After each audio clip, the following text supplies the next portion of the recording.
Good day everyone, this is Alvin again from the Philippines, and today we will be talking about one of the interesting question that I read in the comment section before.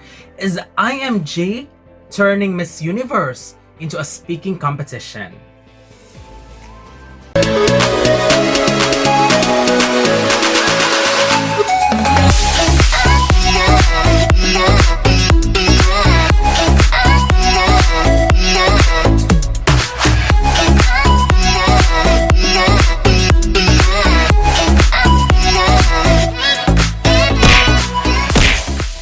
Now, here's another special episode as we come close to the finale of the Miss Universe 2020 pageant. We will be talking about whether IMG is IMG really turning Miss Universe into a speaking competition? Well, prior to IMG coming into Miss Universe, we all know that the basis, there's an interview before, but most of us who are following the pageants are usually basing mostly our predictions on the swimsuit performance and the evening gown performances, and most of the time we got it right because those who are real performers in those rounds are really excelling. But when IMG came in, we have already witnessed strong performers in swimsuit and evening gown not making it in the first cut.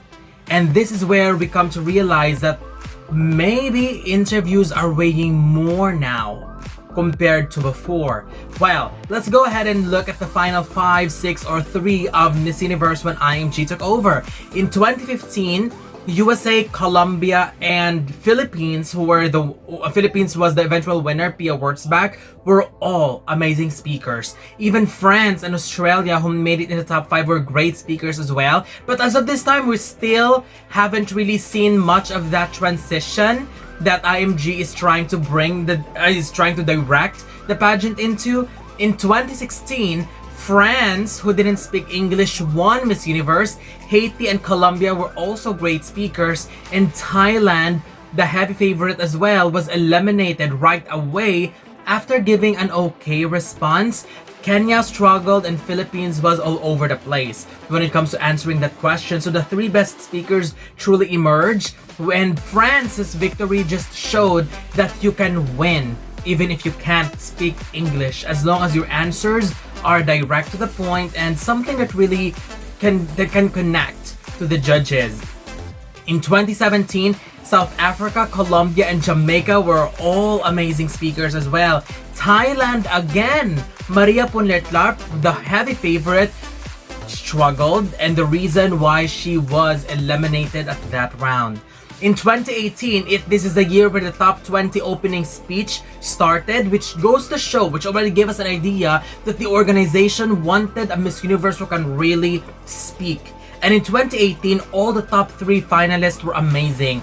Philippines, South Africa, and even Venezuela. Stephanie Gutierrez, who were transitioning every now and then from English to Spanish to English to Spanish, but she still was able to go as far as top 3 because again, her answers were really good, even if she spoke Spanish in some cases.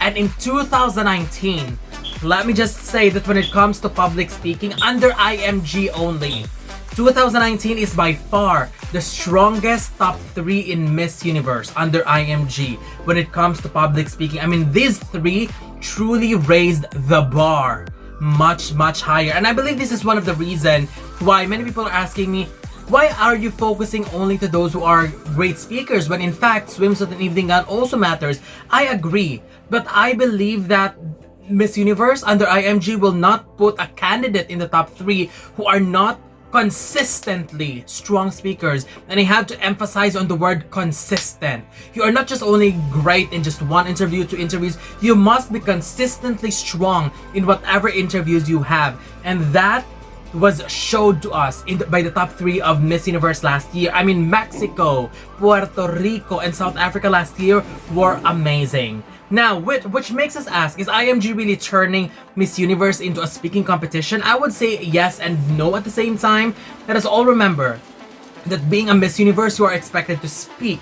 You are a voice and a speaker as well who will be representing the organization. So it's just normal that you need to be an excellent speaker because you will be raising some very important issues. You will be inspiring young people. So being a great speaker is a must. And no, because no matter how strong you are as a speaker, we have to understand, as what I have said before, swimsuit and evening gown performances still matters. In continuation, yes, speaking is important, but we have also witnessed many strong speakers didn't do successfully simply because you still need to perform in other rounds. And one perfect example is that Miss Universe USA 2019, Chesley Chris. I mean, all of us knows that she is a very, very good speaker and a huge threat to win in 2019.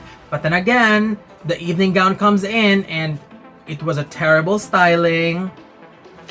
And I know many of us thinks as well that that is the main factor why she didn't advance to the top 5. But if she did, I'm pretty sure that she will nail the top 5 questions very, very well. Now, being able to speak and being able to do well in interviews is a good thing, because many people are saying, oh my gosh, this candidate speaks English, oh my gosh, she speaks English. But it's not about speaking English. It's not about being able to say something in English, because again, you can win even if you don't speak English. But then again, even if you can speak English, it's not just about knowing how to speak English, because I'm not calling it as a pageant type of answer, but there's something more into it when it comes to speaking, and one of which is the content of whatever it is that you're saying. Whatever it is that you're saying, especially in the pageant, you must be hitting the question right away with your strong answer. Your answer must be impactful and memorable. I mean, the era of cliche answer is over. Next important thing when it comes to speaking is your delivery. This is also a very important matter. I believe this is as important as content. There were many strong answers before, but if you cannot connect to the audience or to your listener, then you are defeating the purpose of being a voice and being a speaker, because at the end of the day, your purpose is to make sure that your message reach your audience. And if your delivery isn't good, if your delivery is affecting your message to your listener, then what's the point?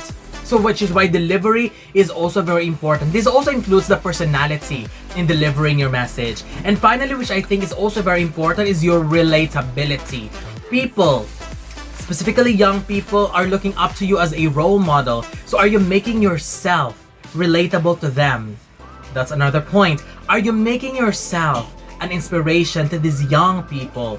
And that is what we witnessed with Zozie Bini last year. And she may not be my predicted winner, but as I was watching the show, I mean, that is such a beautiful, beautiful message. Quotable and memorable responses as well, and that is the reason why she won Miss Universe. Again, this is also the reason why when I am making my leaderboards, I am focusing on those who can speak, because swimsuit, catwalk, and evening gown, this can easily be changed. You can learn how to do these catwalks, how many turns that you can do. You can manage that. But when it comes to question, the mind is such a mysterious thing.